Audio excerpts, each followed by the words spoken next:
ভারতের সংবিধানকে বাঁচাইতে লড়াই করে যাব মোরা। ভারতের সংবিধানকে বাঁচাইতে লড়াই করে যাব মোরা। আপন অধিকার ফিরাইতে বুকের রক্ত দেব মোরা। জোরে বলুন। আব্বাস ভাইজান ডাকে বীর মুজাহিদ কই আর কই।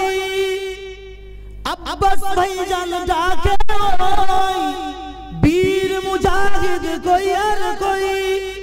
আর কত কাল থাকবি শুয়ে, আর কত কাল থাকবি শুয়ে। আঁখিয়ে বার খোল তোরা, আঁখিয়ে বার খোল তোরা। সংবিধানকে বাঁচাইতে লড়াই করে যাব মোরা। আপন অধিকার ফিরাইতে বুকের রক্ত দেব মোরা। বদর গড়ই খন্দকে জয় এনেছি 10 দিকে। বদর গড়ই খন্দকে জয় এনেছি 10 দিকে। জীবন দেব জীবন নেব, জীবন দেব জীবন নেব। ভরসা মোদের এক আল্লাহ, ভরসা মোদের কি? ভরসা মোদের। সংবিধানকে বাঁচাইতে লড়াই করে যাব মোরা। আপন অধিকার ফিরাইতে বুকের রক্ত দেব মোরা।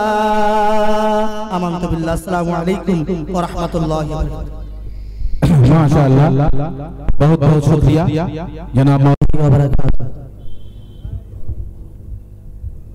আমি একটি নাত পরিবেশন করব। তার আগে দু একটি কথা বলি। বিশেষ করে ফুরফুরা শরীফের আহলে সুন্নাতুল জামাতের কর্ণধার আব্বাস সিদ্দিক ভাইজান সম্পর্কে একটি কথা বলবো। আমরা সকলেই অবগত আছি, বেশ কয়েকদিন আগে ফুরফুরা শরীফের পীরজাদা আব্বাস সিদ্দিক ভাইজানকে অপদস্থ করার জন্য, কেননা গ্রেপ্তার করার ক্ষমতা পশ্চিমবাংলার কোনো প্রশাসনের নেই, ইনশাআল্লাহ অপদস্থ করার জন্য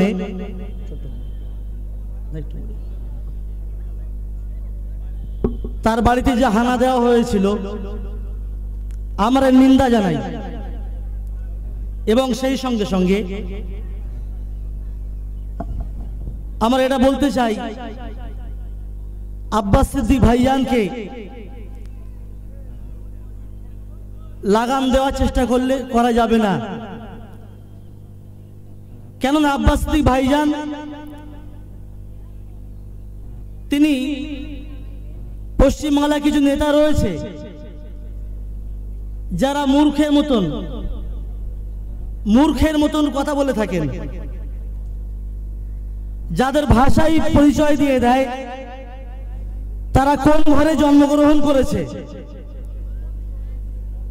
কিন্তু আব্বাস সিদ্দিক ভাইজান, যার মধ্যে খলিফাতুল মুসলিমিন ওমর রাদিয়াল্লাহু তাআলা আনহুর চরিত্র যার মধ্যে রয়েছে, যার মধ্যে খলিফাতুল মুসলিমিন আবু বকর সিদ্দিক রাদিয়াল্লাহু তাআলা আনহুর চরিত্র যার মধ্যে রয়েছে, যার মধ্যে বিশ্বনবী মুহাম্মদ রাসূলুল্লাহ সাল্লাল্লাহু আলাইহি সাল্লামের আদর্শ যার মধ্যে রয়েছে, তাকে আটকানোর আগে, তিনি বিশৃঙ্খলা করবেন এই চিন্তা না করার আগে, বরঞ্চ পশ্চিম বাংলার মানুষকে নিয়ে যারা সিনেমিনি খেলছেন, শুধু তাই নয়, ভারতবর্ষের মানুষদেরকে যারা মানুষ মনে করছেন না, মানবতাকে আজকের কবর দেওয়া হচ্ছে, যেখানে যারা মানবতাকে কবর দিতে চাইছেন, যারা সংবিধানের সঙ্গে ধর্ষণ করছেন, তাদের বিরুদ্ধে সোচ্চার হওয়া দরকার। তাদের যারা সংবিধান বাঁচাবার জন্য কথা বলছেন, যারা মানবতার পক্ষে কথা বলছেন, মানুষের অধিকার নিয়ে কথা বলছেন, তাদেরকে আটকানোর চেষ্টা করছেন। এটা খুবই নেককারজনক কাজ বলে আমি মনে করি। এর উপরে আমি একটি আবৃত্তি করব। বর্তমান সংবিধানকে রক্ষার জন্য আমাদের এক হওয়া প্রয়োজন, আমাদেরকে এক হতে হবে। ভারতবর্ষ যে ভারতবর্ষ, নানা ভাষা, নানা মত, নানা পরিধান, বিভেদের মাঝে দেখো মিলন মহান, এই সূত্র ধরে ভারতবর্ষ গড়ে এসেছে। ভারতবর্ষ চলে এসেছে অতীতে, বর্তমানে চলছে এবং ভবিষ্যতেও চলবে। যারা অসাধু চিন্তা ভাবনা নিয়ে ভারতবর্ষের ঐক্য নষ্ট করতে চায়, ভারতবর্ষের সংবিধানকে যারা লঙ্ঘন করতে চায়, ভারতবর্ষের সম্প্রীতিকে যারা নষ্ট করতে চায়, তাদেরকে হুঁশিয়ারি দিতে চাই। আমরা গোটা ভারতবর্ষের মানুষ এক হতে চাই আমরা, এবং আমরা কাঁধে কাঁধ মিলিয়ে ভারতবর্ষের সংবিধানকে রক্ষা করার শপথ আমরা নিতে চাই।